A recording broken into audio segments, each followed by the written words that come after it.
Bienvenido, bienvenida. Agradecer de primera mano pues, el esfuerzo que habéis hecho hoy domingo, con la calor que hace también, con la piscina abierta y la hora que es vuestra presencia, ¿vale? Que no es fácil para, bueno, venir a un domingo con 40 grados, que se está meando debajo del aire o en la piscina a esto, pero bueno, es de agradecer. Claro, aquí sí está estupendo. En segundo lugar, disculpar ir ahí, ¿vale? Consejo de Deportes que, bueno, por causas familiares y demás, pues no ha podido venir, ¿vale? Y nada más, yo lo único que me gustaría es que prestáramos atención, que creo que también ha hecho un esfuerzo bastante José y Nicolás para venir esta tarde y es de agradecer, ¿no? Y por lo tanto creo que nos puede sorprender con detalles que bueno, yo por internet he bicheado un poquillo, ¿vale? Me he documentado un poquillo de lo que podía tratar esta tarde y creo que es bastante curioso la charla que nos puede ofrecer esta tarde. Así que sin más le doy paso a José, que José sí que nos puede hacer una introducción mejor, ¿vale? Venga, pues muchas gracias. Buenas tardes. Lo voy a presentar brevemente a Nicolás Lococo, filósofo, experto pedagogo en temas a nivel internacional del ajedrez. Ha escrito también numerosos libros, entre ellos el libro muy importante para la enseñanza del ajedrez, los cuales tengo yo el gusto de decir que los utilizo y trabajo con ellos. Y bueno, para mí es un honor que esté con nosotros y que pueda de alguna manera contarnos verdades de la historia de nuestro ajedrez, del ajedrez actual, de cuando las mujeres tuvieron un papel muy importante dentro del ajedrez nuevo, sobre el año 1475, cuando el ajedrez tuvo una verdadera revolución a nivel internacional. Bueno, podría deciros muchas cosas más de él, pero voy a quedarme como la gran persona que es y con el filósofo que tenemos aquí con nosotros, Nicolás Lococo. Bueno, muchas gracias, José. Quedas invitado ya al cumpleaños. Lo malo de que a uno le suban a un pedestal es que las posibilidades de caerse de él son muchas, ¿no? Cuanto más alta es la expectativa, más exigencia. Pero bueno, ando sobre terreno firme porque la charla que voy a dar hoy es de 1 hora aproximadamente, luego tendremos tiempo de debate. Tiene un ritmo ágil, tiene un ritmo divertido, no solamente por lo novedoso, sino porque vamos a descubrir un montón de cosas que no sabemos, que hoy en día se pueden comprobar. Vais a tener fácil acceso a Google para comprobar si lo que digo es cierto o no, de increíbles que parecen. Yo soy un autor feminista, entre otras muchas cosas. Fui educado por una madre feminista en descubrir el valor de la igualdad entre hombres y mujeres, no iguales en el sexo, no iguales en la apariencia, no iguales en los gustos, no iguales en el intelecto, no iguales en la formación, la educación, sino iguales en derechos, iguales en oportunidades y, por supuesto, iguales en dignidad. Y el libro que he escrito, Las reinas del tablero, esto ha sido publicado hace menos de un lustro y es el primer libro que trata a nivel internacional, a nivel de todo el mundo, Rusia, Estados Unidos, China, la India, Japón, el primer libro que habla de mujer y ajedrez. ¿Esto cómo es posible? ¿Cómo es posible? Yo no soy una eminencia de la historia. Soy muchas cosas, pero no soy una eminencia en historia. ¿Cómo es posible que yo, un autor de segunda fila, haga el primer libro de ajedrez, de mujer y ajedrez? Bueno, pues me lo pusieron muy fácil y por eso ahora doy charlas sobre el asunto. La charla que voy a dar hoy aquí es la mitad del libro. La otra mitad es un prólogo y quien esté interesado en el debate sobre la mujer y ajedrez a nivel de resultados, a nivel de competición, a nivel de si los hombres y las mujeres pensamos distinto y por eso los hombres juegan más al ajedrez que las mujeres, tenéis una charla ya colgada en Internet que es Sacrificio de Dama, publicado en el 2016, en un congreso internacional. Y entonces, ¿de qué habla este libro? Este libro ya habla propiamente del papel de las mujeres en la historia del ajedrez, que ha sido importantísimo. Tan importante que vamos a empezar con un asunto capital. Cuando vamos a las enciclopedias, cuando acudimos a los diccionarios, cuando vamos a artículos que hablan del juego de ajedrez, Nos dicen que el juego de ajedrez es un juego de estrategia que sirve para formar a los soldados, a la gente de la guerra, en el arte de manejar tropas, de distribuir las tácticas, las estrategias, los planes de ataque y de defensa. Y no se cortan un pelo en decir que el juego de ajedrez seguramente fue ideado, fue inventado o nació de estos generales y de estos estrategos que para formar a sus oficiales hicieron este juego. Claro, de eso no hay prueba documental alguna, es toda una conjetura. Y digo yo, ¿y no pudo ser las madres de los futuros reyes, de los futuros generales, de los futuros estrategos, los que pensando que sus hijos, que solamente se formarían en la palestra, con la espada, con el escudo y con la lanza, que tendrían que tener un poco además de cabeza, ¿no serían ellas las que generaron el juego para que sus hijos fueran mejor formados a la guerra? Y ahora que tenemos estas dos conjeturas, veamos cuál de las dos es más plausible. Bien, a lo largo de la charla yo sostengo, ya puestos a sostener cosas que no se pueden probar, que el juego del ajedrez es un invento femenino. Y lo voy a dar pruebas, voy a dar indicios que sumados todos ellos, pues diréis, oye, pues entre las dos hipótesis posiblemente esta. Claro, el tono que lo hago es un poco provocador para que os mováis en el asiento cuando diga cosas raras. No quiero que salgáis de aquí como habéis entrado. Podéis salir divertidos, podéis salir enfadados o las dos cosas a la vez, que suelo tener ese arte. Bien, dicho todo esto, tenemos que explicar un poquito del origen del ajedrez. Hay varias hipótesis, pero a mí la que más me gusta y la que está más extendida es que el ajedrez vino de la India y allí se llamaba chaturanga y pasó a Persia, la zona que hoy sería Irán. En Persia reconocen en sus escritos que el ajedrez fue un regalo de un marajá, de un brahmán, a su rey, a su shah, y lo reconocen. Y nadie reconocería que algo tan bueno te viene de fuera, y menos de un vecino. A ver si los españoles reconocemos algo de los franceses. Bueno, sí, la tortilla francesa, pero la otra de patatas es nuestra, ¿no? Entonces, el chaturanga pasó a llamarse shatrang. Y el shatrang, de donde viene la palabra ajedrez, es shah, shah es rey, y de ahí viene la palabra jaque mate, shakmat, rey muerto. Pero vienen tantas otras, alfil. Alfil viene de el pil, que es pil o fil, es elefante. Hoy en día pues ha quedado muy estilizado ese elefante. Por lo tanto, es importante que en Persia ya estaba el ajedrez. Y en Persia, cuando viene la expansión del imperio musulmán, los musulmanes recogen el ajedrez de los persas. Y esto es importantísimo porque son los árabes los que empiezan a hacer ciencia del ajedrez y lo tienen documentado. Pues bien, el mundo musulmán, hoy en día, sabemos que la mujer en el mundo musulmán pues no tiene las libertades que tienen en las democracias occidentales, pero esto no siempre ha sido así, ni mucho menos. De igual manera que nosotros tenemos distintas ramas de cristianismo y hay unos cristianos más ortodoxos y otros menos ortodoxos, de hecho los hay que se llaman ortodoxos y otros son protestantes y otros episcopalianos, pues ellos también tienen sus diferencias. Pero al comienzo la mujer, dentro de las culturas de los siglos de la Edad Media, pues tenía sus libertades. Lo que pasa que como no pueden pintar figuras, de ahí el arte geométrico musulmán tan extendido, no nos ha quedado registro de quiénes jugaban al ajedrez. Entonces, ¿por dónde nos tenemos que guiar? Nos tenemos que guiar por la literatura, por las poesías, por escenas que nos van contando a través de cartas, etc.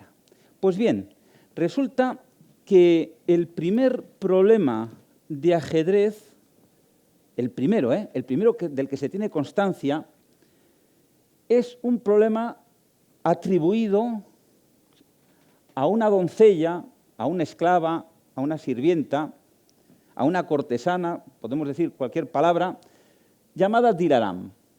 Pues bien, esta historia, que es una fábula, por supuesto inventada, habla que un príncipe musulmán se consideraba muy bueno al ajedrez, tan bueno, que como ya no tenía rival, decidió apostar a su esclava. Pero resultaba que esta esclava estaba enamorada del sultán. y cuando ve evolucionar la partida, el sultán estaba perdiendo la partida donde la había apostado a ella. Y ni corta ni perezoso se atrevió a decirle: apuesta tus propiedades, apuesta tus castillos, pero no me apuestes a mí.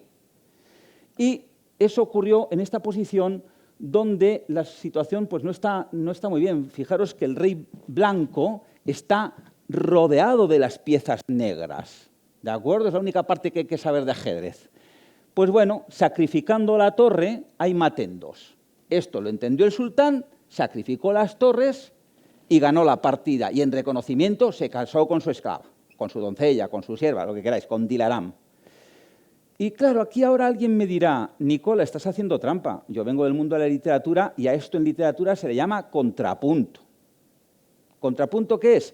Si lo más normal es que esquíen los pingüinos, pues si aparece un dromedario esquiando es un contrapunto, por decirlo de alguna manera. Bien, quiero que prestéis atención a partir de ahora cuántos contrapuntos hay. Cuando vayamos un montón, lo dejamos, ¿de acuerdo?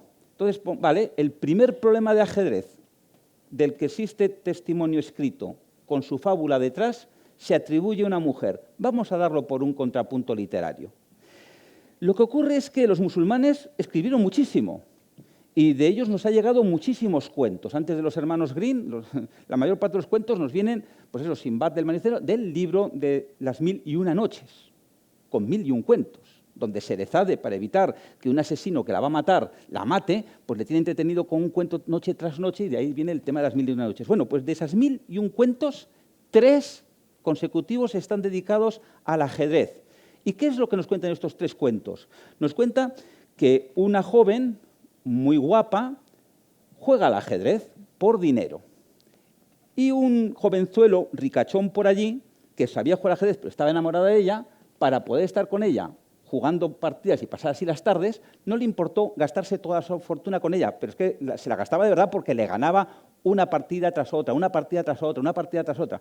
Cuando este joven ricachón se quedó sin dinero, le dice: me gustaría seguir jugando contigo, pero no tengo más dinero. Dice: no te esfuerces, que ya sé que estás enamorado de mí. Le devolvió la fortuna y se casó con él. Bueno, otro contrapunto. Vale, vamos a darlo por bueno. Parece ser que a los musulmanes les gustan los contrapuntos donde la mujer es más inteligente que el hombre. Parece ser que es lo que les gusta, ese contrapunto, que les va, la marcha. Bueno, es que en el sufí, en los sufíes, que es la parte, los más ascetas, los más místicos, un paralelo lo tendríamos con Santa Teresa de Jesús y con los místicos, los anacoretas cristianos, los monjes. Pues bueno, los sufís tienen mucha poesía simbólica. Bueno, pues también les dio por escribir mucho sobre mujeres jugando al ajedrez, donde no sabemos si la literatura roza lo erótico, que luego veremos cómo el ajedrez tiene mucha parte de erotismo en ese aspecto. Y para el erotismo no es onanismo, tiene que haber 2, y una de ellas es la mujer. Bueno, toda esta historia sobre los musulmanes para ver ya que en la sociedad musulmana las mujeres jugaban al ajedrez y no era anecdótico, era abundante. Cuando el imperio musulmán llega a la península ibérica, es decir, llega a Europa, vienen con su medicina, vienen con sus turbantes, vienen con su religión y entre otras miles de cosas, entre otras miles de ciencias, su escritura, su Corán, vienen con el ajedrez. Y traen, evidentemente, sus costumbres. ¿Y qué costumbres son las que traen el ajedrez? Pues que el ajedrez se juega en la corte, en el ajedrez juegan los príncipes, juegan la gente de nivel eclesial o religioso alto, pero que también juegan las mujeres. Es decir, no vino el ajedrez como un juego de hombres, todo lo contrario, jugaban mucho las mujeres. De hecho, cuando llega a Europa, el ajedrez, esto que es con muñequitos, porque hoy lo tenemos muy estilizado, pero antiguamente eran con figuritas policromadas, de marfil, de ébano, eran tallas, eran de porcelana, eran de barro, eran de 1000 formas de colorines, eran, vamos, unos ajedrezes chulísimos. Era un juego de niñas, de cortesanas, de princesas, de marquesas, de duquesas, de reinas, más que de hombres. ¿Y por qué era esto así? La Edad Media nos hizo retroceder en algunos aspectos bastante. Aquí se había perdido bastante la cultura, se había perdido lo que es el espíritu noble de las letras, y lo que preocupaba era el arte de la guerra. Por tanto, los hombres estaban volcados en los oficios rudos y, por supuesto, en hacer guerras unos contra otros. En la época de los vikingos eran saqueos constantes. Aquí, en Sevilla, vinieron los vikingos y pasaron por el Guadalquivir, hicieron de las suyas. No era normal que un hombre aguerrido, fortachón y todo eso, estuviera con muñequitos. ¿Qué es eso de entrenarse a la guerra con muñequitos? No era una buena imagen para un general. Este dato es importante porque aquí las mujeres fueron las que empezaron a jugar al ajedrez. Y de eso tenemos testimonio, sobre todo con Ajedrez, Dados y Tablas, la obra compilatoria de los mejores problemas de ajedrez hecha por Alfonso X el Sabio. Pues bien, en las litografías, en las miniaturas que vienen de Alfonso X el Sabio, que hay más de una decena, bueno, decenas, son muchas donde aparecen mujeres resolviendo los problemas más difíciles de ajedrez. Otro contrapunto. Esto no lo teníamos entre los musulmanes porque no podían pintar, pero entre los cristianos hay a cientos. Es decir, no estoy cogiendo cosas con calzador y presentar luego una lupa sobre ello. No, es que hay un montón. Aquí voy a poner unas cuantas. ¿Cómo es posible? Ya estamos en el siglo XII, siglo XIII. Un montón de mujeres jugando ajedrez. ¿Qué es lo que había pasado? Las mujeres empezaron con este juego, que era como un juego de niñas traído por los musulmanes, y como las musulmanas juegan ajedrez, ellas también, no los hombres. Hasta que los hombres, leyendo a los poetas clásicos, siguieron sus consejos. ¿Queréis buscar doncellas? ¿Queréis buscar novicias? Pues id donde están y haced lo que hacen. Y dijeron, ¿cómo? Si yo para cortejar a una dama, para cortejar a una novicia, a una doncella, ¿qué mejor excusa tengo que aprender a jugar al ajedrez? Y así paso toda una tarde con ella, frente a frente, hablando de otras cosas, y sin que haya habladurías de por medio, porque hay un ajedrez grande entre nosotros. El ajedrez, mucho antes que el abanico, mucho antes que el baile, mucho antes que el Instagram, o que el, ¿cómo se llama las aplicaciones estas de los móviles, el ajedrez se convirtió en un juego de cortejo, muy útil para las damas, porque la dama veía que el hombre fuerte, que pasa con ella una tarde jugando al ajedrez, es que tiene verdadero interés. Y no es un interés momentáneo, sino es un interés paciente, es un interés culto, es un interés contacto. Es el momento en el que empiezan las novelas de caballería, que también tiene mucha importancia en todo esto, mucha importancia.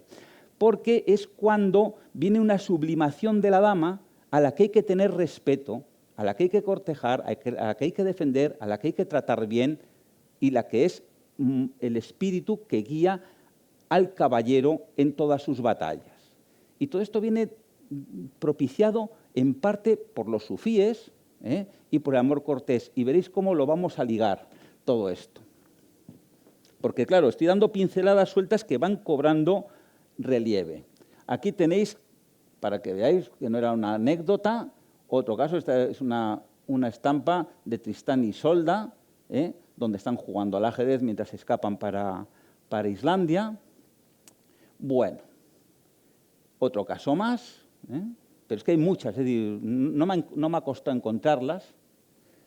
Aquí veis la carabina que está vigilando que todo sea correcto y bueno, pues ahí están jugando. Digo que el tema de que las damas jugasen al ajedrez fuese motivo de cortejo viene propiciado porque los hombres se fijan que a través del ajedrez pueden llegar a las damas y pueden mostrarle que son hombres de valor, pero también de tacto, de educación y sobre todo que tienen tiempo libre, ocio, lo contrario del negocio. Negocio viene de negar el ocio. Y eso es muy apropiado para dirimir qué pretendientes son los adecuados. No solamente el bruto, no solo el que gana batallas, sino el que también tiene cabeza, tiene tiempo, tiene posesiones, es decir, tiene poder económico, tiene educación, tiene tacto. Bien, este asunto de la caballería no está cogido a contrapelo. El círculo artúrico nace en un momento dado en la corte de Poitiers, en la corte de una de las más grandes reinas de la Edad Media, Leonor de Aquitania, y también su hija María de Francia. Bueno, fue una mecenas de las letras, de las ciencias, de las artes y de todo. Tanto es así que cuando hacen las primeras novelas de caballería basadas en el círculo artúrico, donde está el rey Arturo, la reina Ginebra, Camelot y Lancelot, ese trío amoroso de lealtad, amor, lealtad con el rey, amor por la reina, no os lo vais a creer, pero es que lo podéis comprobar. Uno de los caballeros de la mesa redonda, uno de los caballeros se llama Ajedrez y su escudo es de ajedrez. Dirás, Nicola, ¿y esto qué pinta? Eso digo yo, ¿qué pinta? Pues pinta lo siguiente, que a las damas les gustaba jugar tanto el ajedrez que como no lo metiera con calzador ahí, le dirían, aquí nos falta algo que nos interesa. ¿De acuerdo? Pero es que va mucho más allá. En uno de los pasajes, que es el Valle de la Muerte, Lancelot, camino de Camelot, tiene que pasar por un sitio con muchas pruebas. Y la prueba más difícil de todas, a la que se enfrenta, es un autómata de ajedrez, donde si tú ganas la partida, si Lancelot gana la partida, se lleva al autómata de regalo. Pero si pierde, el autómata le quita la vida. Es decir, no era poca apuesta. Y resulta que Lancelot sabe que su amada ensoñada, su amada platónica, con la que no puede estar porque el rey tiene que ser leal, como buen caballero que es, le encanta el ajedrez. ¡Qué casualidad! Es que la novela lo dice, la reina Ginebra le encanta el ajedrez. Y entonces se arriesga a perder la vida para llevarle este regalo a Ginebra, un autómata ajedrez. Por supuesto, Lancelot le gana al autómata la partida y se lo lleva a la corte. Y Ginebra dice, el mejor regalo con el que podía soñar. Y se queda maravillada Ginebra y toda su corte, porque cuando le gustaba a la reina, le gusta a todas sus camareras, a todas sus azafatas y a todas sus sirvientas, toda la corte jugaba al ajedrez. Había un godo que se hacía cristiano y todo el pueblo godo se hizo cristiano, pues lo mismo con el ajedrez. Entonces, aquí tenemos otro contrapunto, ya no sé si vamos 3 o 4. Ya creo que esto ya deja de ser contrapunto, pero bueno, vamos a decir que es un contrapunto. Pero ahí está todo escrito. Bueno, aquí tenemos a Leonor de Aquitania, estamos ya en el siglo XII, perdón. Aquí tenemos un cuadro donde se representa la mirada, ¿no? La mirada de la reina Ginebra con Lancelot. Es una cosa bastante clara en la literatura, ese triángulo amoroso que había. Y bueno. Pero vamos a dejarnos ya de mitologías, vamos a dejarnos de cosas que son conjeturas y donde tenemos que poner mucho esfuerzo personal. Vamos a hablar ya de una figura que conocemos bien, Isabel de Castilla. Isabel de Castilla sabemos que sabía jugar al ajedrez por una crónica histórica. Resulta que se sabe claramente, hay muchos testimonios donde Fernando el Católico jugaba al ajedrez con ella. Y se sabe, por sus propios historiadores autorizados, que Fernando el Católico hacía bastantes trampas, era un poco tramposillo, y se lo permitían. Pero ¿por qué sabemos, además, que Isabel jugaba al ajedrez? Porque en el cerco de Granada, cuando Boabdil manda un sicario para matar a los reyes de Castilla, va con las siguientes instrucciones: pareja joven en la mejor tienda que veas, jugando al ajedrez. Esa iba la definición. Cuando tú vayas a una tienda muy engalardonada y tú veas a 2 jóvenes jugando al ajedrez, esos son los reyes de Castilla. Eso está documentado. Y los mataron. El sicario tuvo éxito, pero se equivocó. Debió ser una pareja de nobles que también estaba en una tienda muy ostentosa y jugando al ajedrez. Bueno, pues por ese escrito del biógrafo autorizado, pues sabemos que Isabel jugaba al ajedrez. Esta señora fue una eminencia, no fue una cualquiera que fue reina, no, una persona muy inteligente. Y sabemos que era muy inteligente por cómo educó a sus hijos. Fundó una cosa que se llamaba la Casa de las Mujeres, y cuando aquello la corte era itinerante, es decir, no había un palacio de la zarzuela como ahora, sino que iban con todo su séquito de sitio a sitio para poder gobernar todo su reino. Bueno, pues a sus hijas las llevó a un sitio llamado Casa de las Mujeres, y al frente de la Casa de las Mujeres puso a Beatriz Galindo. Y Beatriz Galindo sabemos que jugaba al ajedrez. Esta es la famosa La Latina. Si vais a Madrid, veréis que hay un barrio llamado La Latina, no se llama así por una lata pequeña, ni por una persona que haya venido de América Latina, sino por una eminencia que sabía tanto que la permitieron, la dieron la posibilidad con una autorización papal para estudiar en la Universidad de Salamanca, porque las mujeres no podían, no se las dejaba estudiar. Y entonces esta era de tal calibre sus conocimientos que no solamente la dejaron estudiar en Salamanca, sino que además le apodaron la latina de lo que sabía, ¿no? Hoy existe la expresión, ¿sabes latín? Pues bueno, pues cuando aquello era verdad. Bien, pues esta estuvo al frente de las hijas de Isabel de Castilla, y sus hijas casaron con reyes de Portugal y también de Inglaterra. Este dato es importante para luego vamos a ver el papel de la mujer en la redacción del ajedrez. Resulta que en tiempos de Isabel de Castilla es cuando vino la revolución del ajedrez. Hasta entonces, hasta 1472, 1475, el ajedrez que se jugaba era el ajedrez recogido de los persas por los árabes con su ciencia. Pero era un juego un poco más torpe que el que tenemos ahora, un poco más lento. Fue en los reinos hispánicos, unos dicen que en Salamanca, otros dicen que en Valencia, y posiblemente en los dos sitios, donde casualmente cuando Isabel de Castilla empieza a emerger como figura relevante en todos los aspectos, ya sabemos de su relevancia en lo que se ha llamado la Reconquista, pero también su relevancia en el papel del descubrimiento de América y qué tipo de persona era en la educación de sus hijas. Bueno, pues que aparece en el ajedrez la figura de la dama. ¿Casualidad? Pues sí, será una casualidad, pero podía haber aparecido en Rusia o podía haber aparecido entre los musulmanes. No, es justo cuando hay una figura sobresaliente a todos los niveles intelectuales y de mando, que fue una revolución para los reinos hispánicos, la confluencia de Aragón con Castilla a través de un matrimonio, pues bueno, aparece la dama en el ajedrez con todo su poder porque es la figura más poderosa. ¿De acuerdo? Casualidad. Bien, es importante saber que en los reinos de Valencia, donde Fernando el Católico también es reconocido aficionado al ajedrez, en los reinos de Valencia aparece un poema llamado Escacs d'Amor, hecho por 3 poetas. Dentro de esos 3 poetas, en 64 estrofas,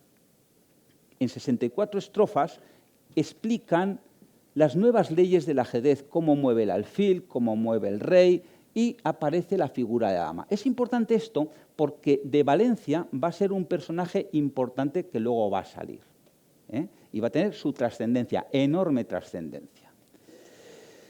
Bien, y de una Isabel vamos a pasar, esta es Beatriz Galindo, la que hemos comentado antes, vamos a pasar a Isabel d'Este. Fijaros que ya coincide un poquito con Isabel la Católica, que murió jovencita. Pues bueno, Isabel d'Este es otra figura clave en el mundo del ajedrez. Como Leonor de Aquitania, ella en los reinos itálicos, en la zona de Módena, tiene un papel preponderante en las artes y las ciencias. Hasta tal punto que grandes autores como Tiziano o Leonardo da Vinci le hacen retratos. Es decir, esta gente no hacía retratos a cualquiera. Bueno, pues varios pintores de renombre internacional, no de entonces, sino de ahora, le hicieron retratos. Pero no contento con eso, también grandes matemáticos como Luca Pacioli y el propio Leonardo hicieron tratados de ajedrez dedicados a ella. ¿Y por qué? Porque toda la familia d'Este, y sobre tanto los hombres, pero sobre todo las mujeres, les encantaban, eran reconocidas aficionados al ajedrez. Tanto es así que para estar en su corte o entrabas sabiendo jugar al ajedrez o salías sabiendo jugar al ajedrez, que todo era posible, luego veremos un caso. Bien, pues esta señora contribuyó muchísimo, pero muchísimo al ajedrez con un asunto. El ajedrez musulmán, el ajedrez persa, el chaturanga, hasta el siglo X-XI, digamos que los cuadritos eran indistintos, no eran blancos y negros, eran sobre una superficie del mismo color. A partir del siglo X-XI es cuando hay una evolución y se dan cuenta los ajedrecistas que modificando el color de los escaques, de las cuadrículas, se podía calcular mejor. Y por eso ya en el ajedrez de dados de tablas vemos los juegos de ajedrez en blanco y negro, cosa que en el siglo VI, VII, VIII no sucedía así. Eran tablas del mismo color. Pues bien, ¿cuál fue la aportación de Isabel d'Este? Isabel d'Este se dio cuenta que si las piezas eran de colorines o policromadas, como las de los soldaditos de plomo, es decir, se jugaba como con los soldaditos de plomos de colorines, que no se concentraba tan bien como cuando eran dos colores bastante distinguidos, y ordenó fabricar un juego en marfil y en ébano con dos colores bien contrastados, el blanco y el negro, no blanco y negro puro, podría ser crema y marrón, pero que se contrastase lo que hoy conocemos. Y fue tal su éxito que inmediatamente todo el mundo empezó a imitarlo, porque cualquiera que empezaba a jugar una partida con esas piezas notaba la diferencia en la concentración y en el juego. Esta fue aportación de Isabel d'Este, ya para ponernos firmes. Pero no queda aquí el asunto. Resulta que el Papa Borgia tenía una hija, Lucrecia Borgia, que ha pasado con muy mala fama a la historia, pero la culpa es del padre, no de ella. Bueno, pues Lucrecia Borgia emparentó en terceras nupcias, que era todo tejemanejes que tenía el Papa para, a través de los matrimonios de su hija, dominar el escenario político de los príncipes italianos. La casó en terceras nupcias con un familiar de Isabel d'Este, con un hijo. Y claro, iba a ser cuñada de Isabel d'Este. ¿Y cómo se puede agradar a la cuñada? Aprendiendo ajedrez. Cogió el teléfono y dijo, papá, necesito profesor de ajedrez. Y claro, el Papa, que además era papá, ¿qué se le ocurrió? Como era una familia que venía de Valencia, los Borgia, pues mandó llamar a Francesc Vicent. ¿Quién era Francesc Vicent? Era un maestro de ajedrez formado en el juego nuevo que se había publicado en Escacs d'Amor. Vamos tejiendo las cosas, ¿no? Entonces, Francesc Vicent, que trabajaba para el Papa Borgia, le da clases particulares de ajedrez a Lucrecia Borgia. Y Lucrecia Borgia lleva el nuevo ajedrez a esta corte, donde eran muy aficionados a jugar al ajedrez. Pero no fue el único camino del juego nuevo. En Portugal y en Inglaterra también se ponen muy pronto a jugar al ajedrez. ¿Por qué? Por las hijas de Isabel la Católica, que emparentaron.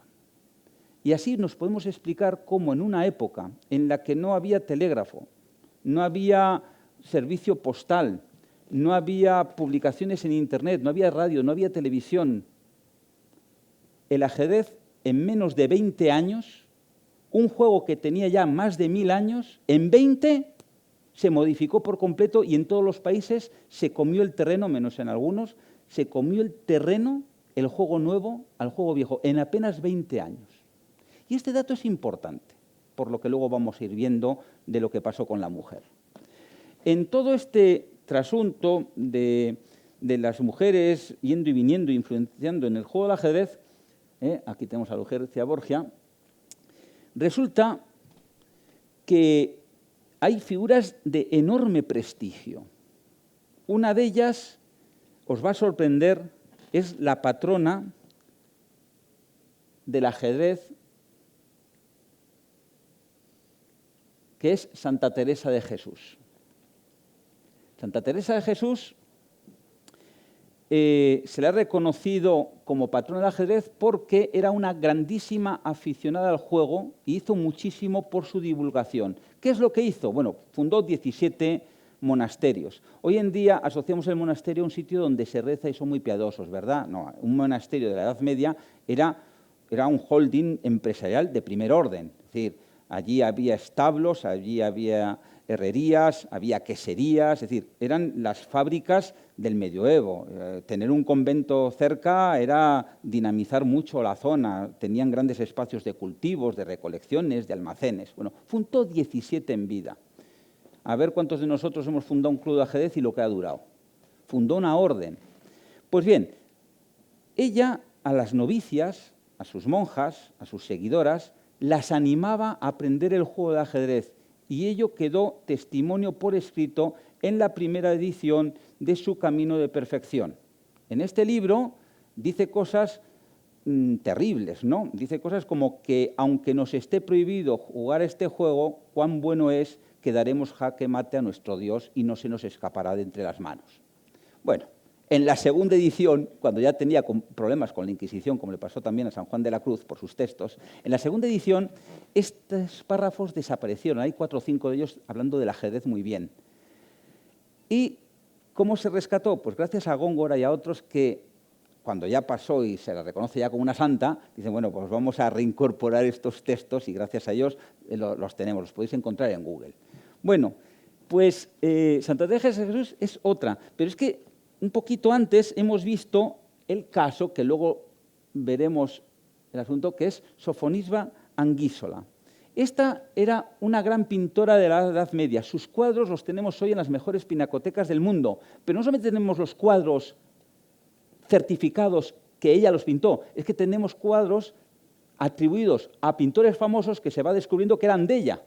¿Y por qué pasó esto? Pasó esto porque en Italia el Papa tenía prohibido pintar a las mujeres. Bueno, el Papa y los obispos y los reyes y todo. Pero era tan buena pintora, tan buena, que en los talleres la seguían enseñando, aunque estuviera prohibido y corrían el riesgo de que les cerraran el taller. Y bueno, cosas de la vida, ¿no? Será también una casualidad que recibió clases particulares del propio Miguel Ángel, diciendo que tenía tan buena mano como cualquier otro escultor o pintor o artista de su época. Igual la frase tenía segundas, pero bueno, el caso es que le encantaba jugar al ajedrez. Aquí la tenemos con sus hermanas jugando al ajedrez. Sería un precedente de las polgas de las que hablaremos al final de esta charla. Y como en Italia no tenía futuro, porque allí las reglas eran muy, muy estrictas, su juego de ajedrez llamó la atención ¿de quién? Pues del que era el mayor emperador de todos los tiempos, Felipe II, el nuestro, el de España. Felipe II, que era grandísimo aficionado al ajedrez, la convierte en pintora de cámara, sí, al mismo nivel que Velázquez, y cuando se jubila, pues la da una dote, la casa y se retira en Italia. Era tan buena, pues que grandes pintores la iban a visitar para aprender de ella. Bueno, Sofonisba Anguísola. Bueno, todo esto ocurre en este periodo de la Edad Media, de la que ya no se nos habla nada, y hemos visto el caso de Santa Teresa de Jesús, que estamos ya en el siglo XVI. No me ha costado nada encontrar mujeres de todo tipo y condición, aquí os he puesto algunas, por supuesto casi todas aristócratas o clérigas, pero abundantes testimonios escritos en la literatura, en la poesía, en los cuadros, en los retablos, en la historia, que juegan al ajedrez y de primer orden. Por tanto, en la Edad Media las mujeres jugaban al ajedrez sin ningún problema con los hombres y estaban. Pero algo debió de suceder entre el siglo XV y el siglo XVI, porque os voy a decir un dato. He investigado años. Pues bien, entre el siglo XVII, el siglo XVIII y comienzo del XIX, unos 200 años, no he encontrado 10 nombres. No los he encontrado. Y he tenido que arañar mucho, luego diré con qué estrategias, para encontrar 4 o 5 nombres con referencias muy sesgadas y por literatura y por cosas muy con calzador. Entonces, ¿qué pasó? ¿Qué ocurrió entre el siglo XV y el siglo XVI para que de repente desaparezca la mujer del escenario del ajedrez? Bueno, pues pasó lo siguiente. Esto es una conjetura, pero es cómo tenemos que hacer en historia, cómo tenemos que hacer en ciencia. Cuando no podemos explicar algo con hechos, tenemos que dar una explicación y luego que los hechos la contradigan o que la apoyen. Así es como se avanza. Bueno, pues mi idea es la siguiente. Han confluido varios elementos. Un primer elemento es la separación del juego nuevo y del juego viejo. Ese es un primer factor. Un segundo factor es que las mujeres dejaron de ver en el juego de ajedrez un elemento de cortejo. Vamos a ver cómo esto confluye. Las mujeres tenían prohibido estudiar en las facultades, pero es que tenían prohibido también comprar libros, y menos de ciencia o de temas sesudos. Dirás tú, Nicola, ¿eso dónde estaba escrito que estaba prohibido? Bueno, ¿hoy está prohibido que los hombres vayamos con falda por la calle? ¿Hay alguna? En la Constitución viene, los hombres no pueden ir con falda. ¿Cuántos vamos con falda? ¿Está prohibido que los niños hagan danza o que vayan vestidos de rosa? ¿Cuántos hay? Hay muchas formas de prohibir. Por tanto, aparece la imprenta también en estos siglos. Y la imprenta, ¿qué divulga? No divulga el juego viejo, divulga el juego nuevo. Pero los libros, ¿quiénes tienen acceso? Los hombres. De manera que durante un ratito, esos 20, 30 años en los que el juego nuevo se está abriendo paso entre el juego viejo, las mujeres siguieron jugando el juego viejo, mientras que los hombres estaban poniendo al día en la vanguardia del juego nuevo. Y cuando quieren volver a jugar juntos, ya no se puede. Por aquí hay una explicación. Otra explicación que confluye. Las mujeres vieron en el ajedrez un juego de cortejo y les vino muy bien mientras los hombres querían pasar rato con ellas. Pero claro, los hombres de repente se empiezan a interesar mucho por el juego. Y si sabemos algo, las mujeres, es que a ningún hombre le gusta perder con una mujer. Y ahí empezaban los conflictos. Y la mujer se dio cuenta que igual ganar partidas le hacía perder pretendientes y no merecía la pena. Y jugar para perder, ¿quién quiere? Estos dos elementos van casándose y veremos cuáles fueron las estrategias femeninas para sobrevivir en el ajedrez. Las veremos. Pero primero vamos a dar cuenta de esas mujeres que en 2 siglos no encuentro 10. Tenemos en el siglo XVII a Madame de Sévigné, que en lo que es la literatura francesa es la pluma más consagrada de lo que se llama literatura epistolar, es decir, de las cartas, de ese estilo de cartas. Bueno, pues en muchas de sus cartas, hablando con su hija, habla del ajedrez maravillas, dice que es el juego más apasionante, más inteligente, más noble, más bueno, que todas las mujeres deberían de aprenderlo y que se debía educar a las hijas en el juego del ajedrez, que el ajedrez desarrolla la inteligencia. Bueno, lo que dice Leoncho, lo que digo yo, lo que dice tanta gente, pues ya lo decía en el siglo XVII, pero por carta. Y dice y confiesa, me encantaría saber jugar al ajedrez también para poder disfrutar de este juego más de lo que sé. Es decir, bueno, que pone el ajedrez por las nubes. Es uno de los casos más claros en 200 años, cuando antes podía poner 40 o 50 casos. ¿Cómo sabemos de ajedrecistas mujeres en estos años que juegan al ajedrez? Pues sí, sigue habiendo grandes aristócratas, pero muy grandes, ya no nos valen duquesas y marquesas, no, tienen que ser ya emperatrices, si no, no sale ni una. Tenemos el caso de Catalina de Rusia y de María Teresa de Austria. Para que sepamos su relevancia en el ajedrez, María Teresa de Austria es la excusa que tuvieron un inventor del Imperio Austrohúngaro para crear el famoso autómata, el turco. Habéis oído hablar de él, ¿no? Esto nació porque María Teresa de Austria asistió por su cumpleaños a un juego de magia, quedó entusiasmada y entonces este científico le dijo, eso lo supero yo para el año que viene. Y le regaló el autómata. Y evidentemente María Teresa de Austria quedó maravillada con el autómata que jugaba al ajedrez, porque ella era una gran apasionada. Aquí tenemos podemos elucubrar que efectivamente sus camareras, sus azafatas, sus sirvientas también jugaban al ajedrez, pero nos cuesta encontrar nombres de mujeres en estos siglos. También tenemos referencias de mujeres jugando al ajedrez gracias a hombres que jugaban con ellas. Benjamin Franklin, sí, el de los pararrayos, el diplomático, el revolucionario, le encantaba el ajedrez, le encantaba tanto el ajedrez a Benjamin Franklin que iba a todos lados con una mesa grande de ajedrez, con un juego de ajedrez de madera a todos sitios para poder jugar, para no privarse de este juego. Bueno, pues gracias a él sabemos que la duquesa de Borbón jugaba al ajedrez y no lo debía jugar nada mal porque la duquesa ya era muy mayor y le daba guerra. Y Benjamin Franklin era muy buen jugador de ajedrez para la época. Es decir, no era un cualquiera, un aficionado que apenas la sabía mover. También tenemos a Mrs. Hoff, tenemos también el caso de Anne-Louise Brillon de Joule, los que sepan francés que lo pronuncien mejor que yo. Esta tampoco era una cualquiera, era la mejor concertista de un nuevo instrumento que se estaba abriendo paso, el piano, la mejor concertista de piano europea. Y sobre ella hay una anécdota de Benjamin Franklin que a mí me causa bastante risa, ¿no? Parece ser que Franklin no se había enterado todavía que el ajedrez ya no era un juego de cortejo, cuando esto ya sería el abanico y el baile, y pasó una noche entera jugando al ajedrez. Él quedó exhausto y ganó el envite del match que celebraron, pero reconoció por carta que él jugaba con ventaja, porque él jugaba en un sillón confortable y su rival estuvo metido en la bañera las 8 horas de la noche. Entonces, no debía jugar nada mal, porque a ver quién es el que juega partidas tras partidas tras partidas, 8 horas sin hacer nada, pues sería por el placer de ajedrez que le daba esta señora. Eso sí, tiene cara de pillina, ¿no? Bueno, gracias a estos elementos sabemos que se seguía jugando al ajedrez, que las mujeres sabían jugar al ajedrez, pero están como desaparecidas del mapa. ¿De acuerdo? Están como desaparecidas. ¿Qué ocurre? Que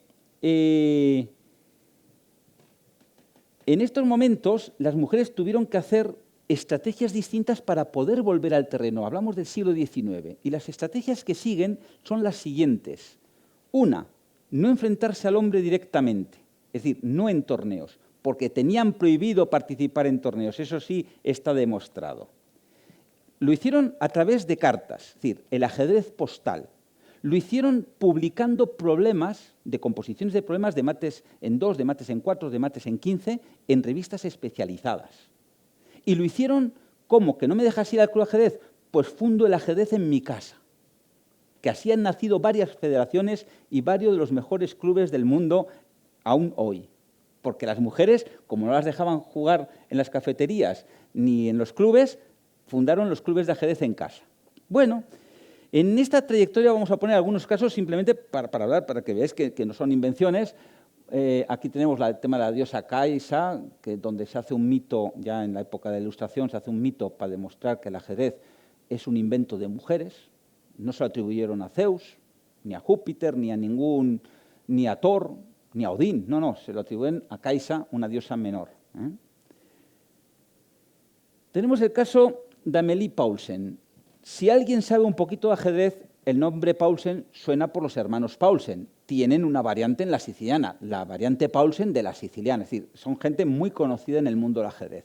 Y siempre se habla de los hermanos. No se habla nunca de la hermana, Amélie Paulsen. Bueno, pues esta señora fue objeto de una gran controversia en los Estados Unidos porque en el primer campeonato de los Estados Unidos, el primero que se hace, hubo un gran revuelo porque no la dejaron jugar.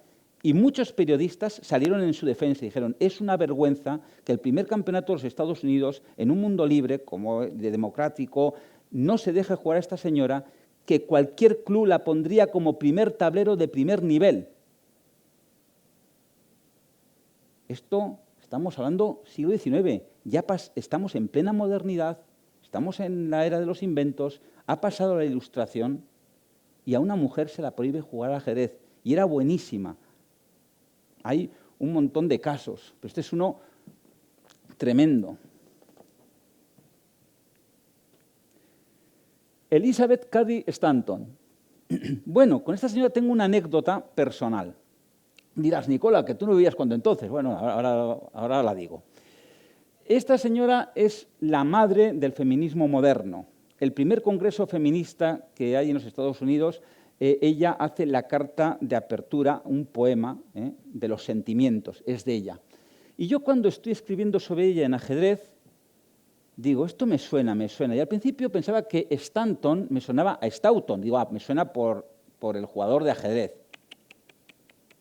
Resulta que yo, aparte de filosofía, he hecho la carrera de teología y en teología, de una forma muy tangencial, se habla de esta señora. Esta señora resulta que es autora de la Biblia femenina, la Biblia de las mujeres, la Biblia desde la perspectiva femenina. Estamos en el siglo XIX. Y no os lo vais a creer, pero lo podéis comprobar. Yo estaba escribiendo el libro tal que en esta mesa, es que no lo olvidaré, y cayendo en la cuenta de que se trataba de esta señora, digo, pues a ver si esta era la teóloga, y me meto en Google, y sí, y tenía el libro en la biblioteca de Castrurdiales, pues un poco así, al alcance de la mano. El libro de la Biblia de las mujeres de esta señora. Bueno, pues esta señora le encantaba el juego del ajedrez y considera que el juego de ajedrez tiene que ser muy instructivo para las niñas, para hacerlas razonar y pensar y demostrar a los hombres que tenemos inteligencia. A veces demasiada, porque luego les ganaba y tenía conflictos con su padre y decía, me estás haciendo perder clientes. Bueno, aquí tenemos el primer libro de ajedrez, ya metidos en la segunda quincena de 1800 del siglo XIX, la segunda quincena, escrito por una mujer. Y Winterwood, señora Baird. Bueno, Winterwood, esta es hija de un gran jugador estadounidense, Winterwood, un jugador de primera fila dentro de los Estados Unidos, pero es más conocida por señora Baird. Ese es uno de los grandes problemas que tenemos en la historia con el mundo anglosajón. Las mujeres, cuando se casan, cambian de apellido. Bueno, de las dos formas la vais a encontrar. Esta señora usó la vía de los problemas publicados. Cualquiera que es ajedrecista, jugar es difícil, pero componer problemas de ajedrez es dificilísimo. Yo sé jugar a ciegas, he dado espectáculos de ajedrez a la ciega, sin embargo, problemas yo no sé si he compuesto 3 o 4, porque vamos, cada uno de ellos me cuesta horrores, y encima 2 o 3 me salieron mal. Bueno, pues esta, José, ¿cuántos crees que publicó, no que hizo, que compuso? ¿Cuántos crees que publicó? 50, más, y además en una época que no había internet. Seguid. Más, 2000 o más. En una época en que no era como ahora, que hay muchos medios. Ojo, pero hay algo peor. Su hija era un genio. Si vais ahora a comprar un libro de superdotados del ajedrez o niños prodigios del ajedrez, niños, no aparece ni una niña en el libro Niños prodigios del ajedrez, ni una. Y yo solito, y paré, yo solo descubrí 3 o 4 del siglo XIX, y una de ellas es Lillian Baird, la podéis comprobar, Lillian Baird. Bien, Lillian Baird dejó de componer problemas a los 13, 14 años aburrida, pero ya es que publicó unos 80 y se hizo un libro con sus problemas. El primero lo publicó con 8 años. Y ni aparece citada en el libro de los niños prodigio. Otra cosa es aquí, que es el caso de Gilbert. Bueno, aquí tenemos el ajedrez postal. Esta señora era tan buena en el ajedrez postal, tan buena, que los Estados Unidos, cuando se van a enfrentar el club de Nueva York contra el club de Londres, pues la ponen de primer tablero. Allí no tenían remilgos en este asunto. Dice, bueno, pues vamos, habían evolucionado también los tiempos, y la ponen de primer tablero en el match que van a celebrar contra Londres. El problema es que Londres, el club de Londres, el club de Inglaterra, tenía de primer tablero a un tal Gossip, y este Gossip pasaba por ser el campeón de ajedrez mundial en la modalidad postal. Este encuentro no fue postal, fue por telégrafo. Y el match era a 4 partidas por cada tablero, es decir, había varios tableros y cada tablero tenía que jugar 4 partidas, 2 con blancas y 2 con negras. A ver, José, ¿cuál crees que fue el resultado de 4 partidas? Ya sabes que pueden ser 4-0, 3,5, 3-1, 2,5, tal. ¿Cuál crees que fue el resultado? 2,5. ¿A favor de quién? 2,5, 1,5, ¿a favor de quién? Te equivocas. Sabía que ibas a creer la trampa. 4-0 a favor de ella. Y en una de las partidas anunció maten 21. Y como no se lo creía nadie, le cogieron a Steinitz y dijeron, compruebe usted, la señora tiene razón. Ni citada en la enciclopedia, ni citada en los libros de ajedrez. De repente, a finales del siglo XIX, hay un montón de mujeres que juegan al ajedrez y se hace un torneo, el primer torneo mundial internacional de mujeres. El primer gran supertorneo, el primer gran torneo internacional fue en los Reinos de Castilla. Felipe II lo convocó en el Escorial. El primer supertorneo de hombres fue en Londres en 1851. Bueno, pues en poco de 50 años después, casi, se hace el primer torneo femenino, también en Londres. Y de repente hay mujeres de Italia, de Francia, de Bélgica, de todos lados.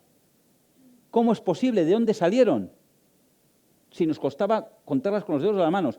Pues eso, que soterradamente habían pervivido a través del ajedrez postal en los clubes, etc. La primera campeona del mundo oficiosa, no oficial, no existía el título, es Mary Rush. Pero es que la segunda, Matilda Fagan, tiene una anécdota buenísima. Matilda Fagan vivía entre Londres y Bombay. Su esposo estaba en Bombay y pertenecía, como los británicos, a un club. Y el club convoca un torneo de ajedrez y entonces se apuntó Fagan. Pues ¿cómo no la van a dejar jugar al señor Fagan? Pero cuando se presentó ahí alguien con faldas, dijeron, usted no puede jugar. ¿Cómo que no puede jugar? Si me habéis admitido. Y alguien con una buena cabeza dijo, bueno, es una mujer, vamos a dejarla jugar, no vamos a tener aquí líos, porque pensaban que se había apuntado el marido, pero se apuntó ella. Pero qué descaro de señora, que es que quedó invicta. Y entonces vino un problema, reclamó el premio, que había libras de por medio. Y no se lo quisieron dar, es más, no se lo dieron. Entonces ella recurrió a la Corte de Bombay.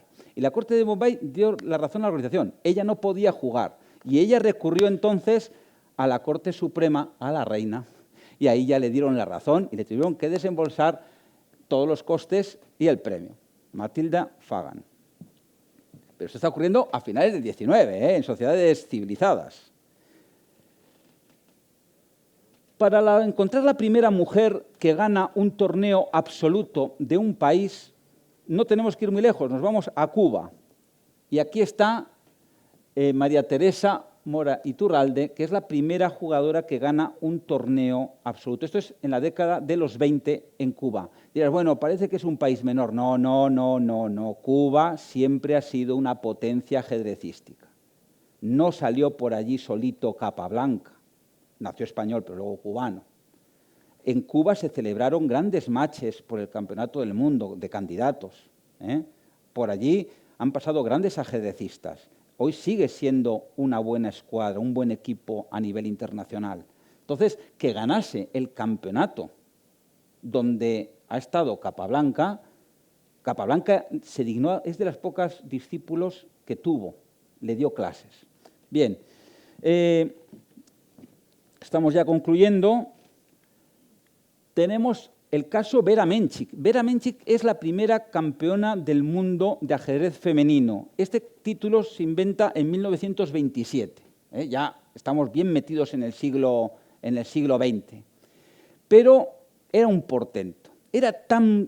Tenía tan buen nivel de juego que el torneo internacional Carlsbad se atreve a invitar a una mujer, a ella. Y claro, hubo una protesta morrocotuda de todos los hombres del torneo. ¿Esto cómo es posible? Una mujer aquí jugando con nosotros, esto es el acabose, se acabó el ajedrez.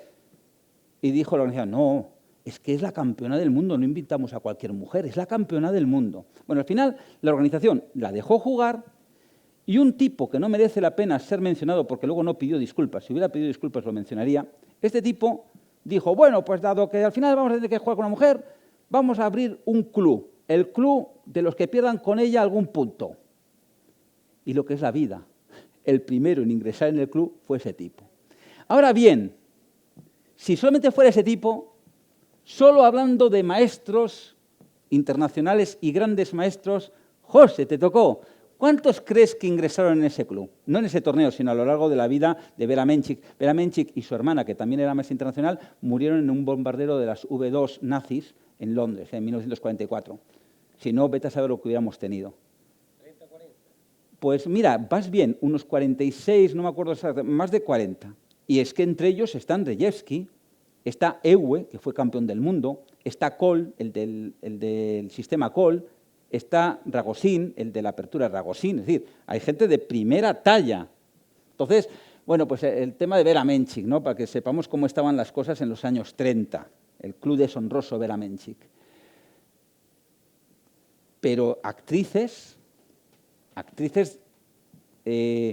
Casi todas las actrices de Hollywood, casi todas, saben jugar al ajedrez un poco, o por lo menos mover las piezas. ¿Y por qué esto es así? Porque a finales del siglo XIX, una actriz de teatro francesa se atrevió a decir que a ella le encantaba jugar al ajedrez. Y digo se atrevió porque que una mujer jugase al ajedrez estaba mal visto, no era cosa de chicas. De igual manera que si un chico hoy dice que le gusta saltar a la comba, pues a no ser que seas boxeador, poco más se te permite. ¿De acuerdo? Es decir, hay cosas que la sociedad no ve bien. Entonces, ¿qué pasó? Cuando esta actriz se animó, era actriz de teatro, se animó a confesar que le gustaba jugar al ajedrez, pues todas sus admiradoras jugaron al ajedrez. Esto pasó luego al cine mudo y del cine mudo al cine hablado. Tanto es así que en Hollywood había un club que hacía un torneo de ajedrez de primer orden, donde ha jugado Larsen, donde ha jugado Benko, donde ha jugado tantos y tantos otros jugadores. Bueno, y fue fundado por una mujer. Yo he descubierto, gracias a las bocazas de Julia Roberts y Madonna, y alguna más que hay por ahí suelta, que tienen un club secreto que tiene varias sedes en las grandes capitales, Madrid, Barcelona, Londres, París, Nueva York y 4 sitios más, y tienen un circuito que solamente juegan entre ellas. Esto podéis comprobarlo porque ha salido a la luz pública y se sabe. Claro, la diferencia entre secreto y discreto es muy tenue, pero yo digo secreto para animaros a verlo, que a todo el mundo le gusta mirar ahí donde está prohibido. Bien, cualquier actriz que digáis, Susan Gabor, Elizabeth Taylor, etc. Pero hay un caso terrible, y ya mi libro cambió las cosas. Hasta mi libro, todos sabíamos que Humphrey Bogart era un gran aficionado a jugar al ajedrez. Era un jugador que podría haber estado en la Olimpiada porque jugaba muy bien. Antes de ser actor se ganaba la vida algunos eurillos en los parques jugando pinchetas rápidas, jugando rápidas por dinero contra los transeúntes. Y todo eso sabemos de Humphrey Bogart. Pero resulta que Nicola descubre que su mujer también, Bacall, Lorraine Bacall, gran estrella de cine, muy conocida a mediados del siglo, jugaba al ajedrez. Y lo peor de todo es que hay una fotografía que todo el mundo ve a Humphrey Bogart y nadie habla de ella. Y esto ha sido así hasta hace 4 o 5 años, hasta que yo saqué el libro y entonces unos cuantos han muerto de vergüenza y ya han cambiado, gracias a Dios, en las páginas web. ¿Cómo es posible, en pleno siglo XX, con una actriz de reconocido renombre, casado con otro gran renombre, que de él se hable y de ella nada? Y se ve sus partidas y no era mala, jugaba bien. Hay al menos dos partidas de ella. Juega bien al ajedrez. Hombre, igual no tiene 2000 de Elo, pero 1900 podría tenerlo. Bien. Veréis luego cómo sucede eso también. Y aquí tenemos las Polgar de las que se habla mucho. Yo no voy a hablar ya de lo que habla todo el mundo. Voy a hablar de un dato que conoce poca gente. Susan Polgar se clasificó en la Hungría comunista, pero un país civilizado de primer orden, con estudios, donde hay gente con 2 dedos de frente, se clasificó en para el torneo de candidatos para luchar por el campeonato del mundo absoluto, no el femenino, porque ellas se negaban a jugar los torneos femeninos. Ellos jugaban con los hombres. Y se ganó la plaza. Y tuvo la oportunidad de luchar por el campeonato del mundo. ¿Y qué ocurrió? ¿Qué ocurrió en los años 80? ¿Qué ocurrió, José? ¿Qué ocurrió? Que ganó. Ni ganó, ni prohibió. Bien, la prohibieron. El gobierno húngaro la dijo, si tú no juegas el de mujeres, no vas al campeonato. Y la prohibieron ir, la quitaron la plaza. Esto pasa en los años 80. Pero es que en los años 80 había ajedrez masculino y femenino, no os lo perdáis. Y fue así hasta que en un torneo escolar 2 niñas de Londres protestaron con 10 años porque no les dejaban jugar el torneo masculino. El padre lo llevó a la Corte de Londres. La Corte de Londres dijo, las leyes están así, aunque sean malas. Y Inglaterra cambió las normas en el 85. En el 86 la cambió toda Gran Bretaña y luego la Commonwealth. Y finalmente toda la FIDE. Hablamos de los años de anteayer. Por último, vamos a hacer, como yo vengo del campo de la filosofía, pues encontré a Simone de Beauvoir. Simone de Beauvoir es la pareja de Jean-Paul Sartre. Otra vez. De Jean-Paul Sartre sabemos que juega al ajedrez. Qué bueno era Jean-Paul Sartre, cómo le gustaba el ajedrez, cuánto escribe el ajedrez. Pues Simone de Beauvoir más. De ella sabemos, por sus testimonios, por sus epístolas, por sus escritos, que le encantaba tanto el ajedrez que iba siempre con un ajedrez en el bolsillo y iba con él a todas partes y lo llevaba a los hoteles y jugaba con sus amigas en los hoteles. Pero ¿qué ocurrió?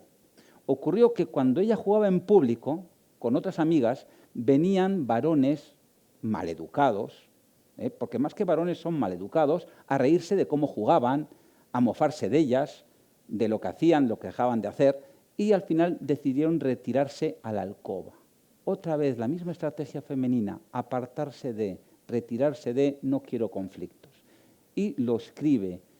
Acabamos tan hartas de que nos señalasen con el dedo de lo mal que jugábamos y que no era propio de nosotras jugar al ajedrez en público, que al final cogimos la botella de whisky y nos subimos a la habitación. Bien, espero que os haya descubierto un poco, algunas pinceladas. Aquí no he puesto ni el 1% en el libro, lo cuento mejor.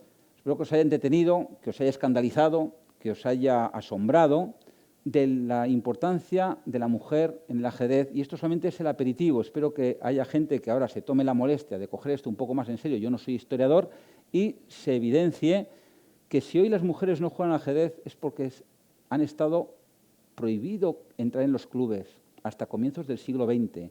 Han tenido prohibido participar en los torneos. Hasta bien a la campeona del mundo no la querían dejar jugar. Y han sido despreciadas en público y luego pues está esa imagen de que jugar al ajedrez no es cosa de niñas. Necesitamos referentes. Los monitores, necesitamos entrenadoras, monitoras, árbitros, pero sobre todo ejemplos y partidas que cuando los monitores expliquemos ajedrez, de cuando en cuando, una de Grandasparasvili, de Susan Polgar, de Chantal, hay tantas mujeres que juegan tan bien, que tienen inmortales. Lisa Meitner, la que luego ayudó, Sonia Graf, etcétera, y tantas otras. Entonces, tenemos que ponerlos, porque estamos despreciando a la mitad de la población. El fútbol es inteligente, ha visto el negocio, nosotros todavía no. Y nada, pues daros las gracias por haberme atendido y no me gustaría cerrar esto sin dar las gracias al Ayuntamiento de Pedrera por haberme invitado y a José, al Club de Ajedrez, y quiero dejar un libro mío, no va a ser este, no va a ser el de las reinas del tablero, sino un libro mío de Carne, Piedra y Fuego, los fundamentos simbólico-antropológicos de todas las creencias religiosas, para que lo tengáis en la biblioteca. Entonces, no sé a quién se lo puedo entregar aquí ahora, y a vuestra disposición ahora para vuestras preguntas, para un debate. No tiene por qué ser preguntas, puede ser opiniones.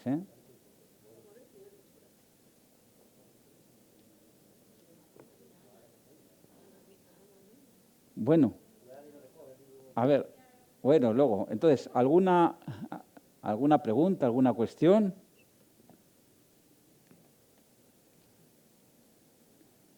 Bueno, os he planchado entonces, Espera, habla un poco más alto si no te oyen. Los torneos de ajedrez para que... No, escucha, si hablas a mí, el resto se entera, pues tendré que traducir, venga, del español al castellano.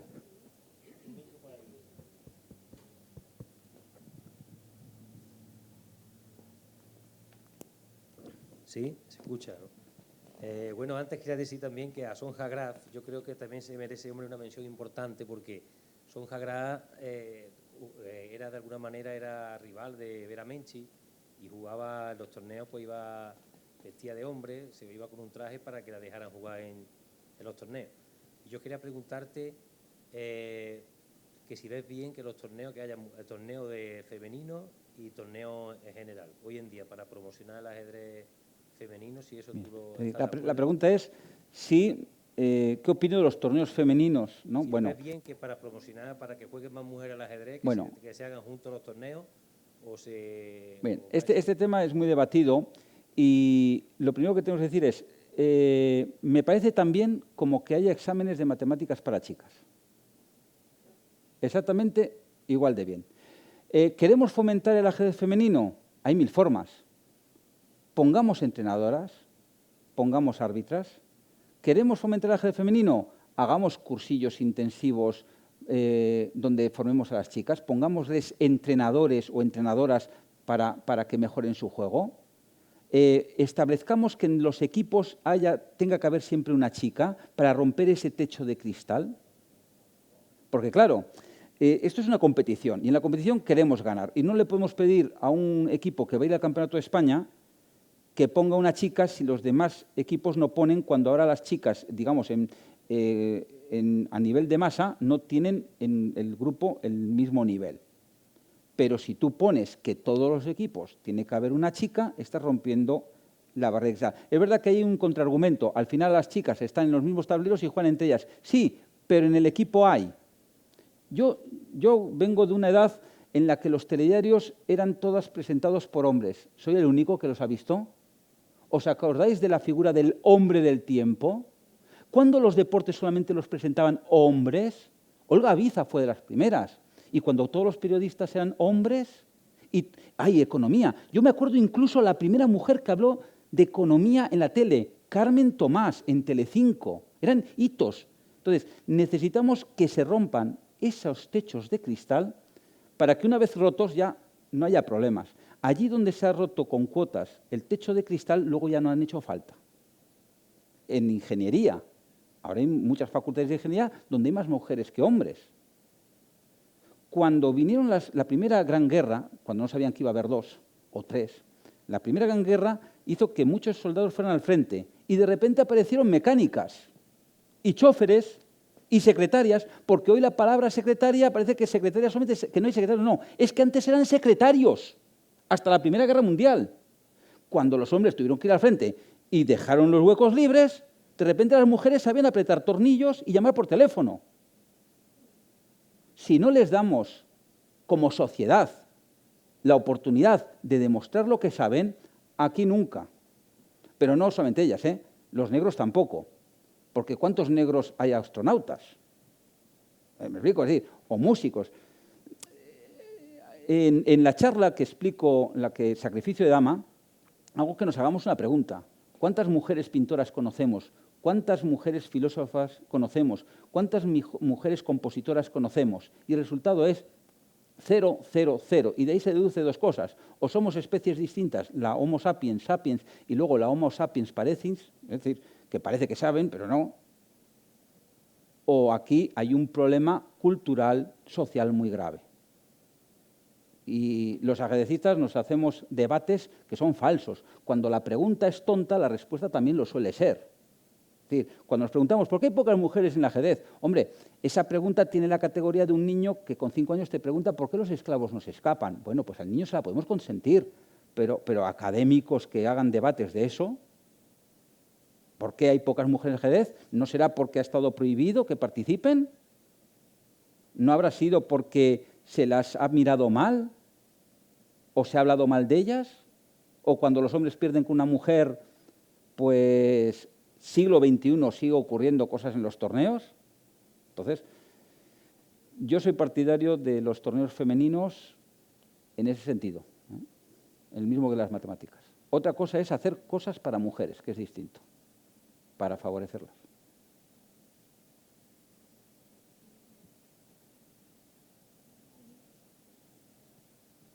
Pues nada. ¿Quiere preguntar alguien algo más?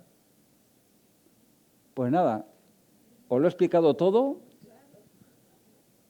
Pues nada, pues gracias.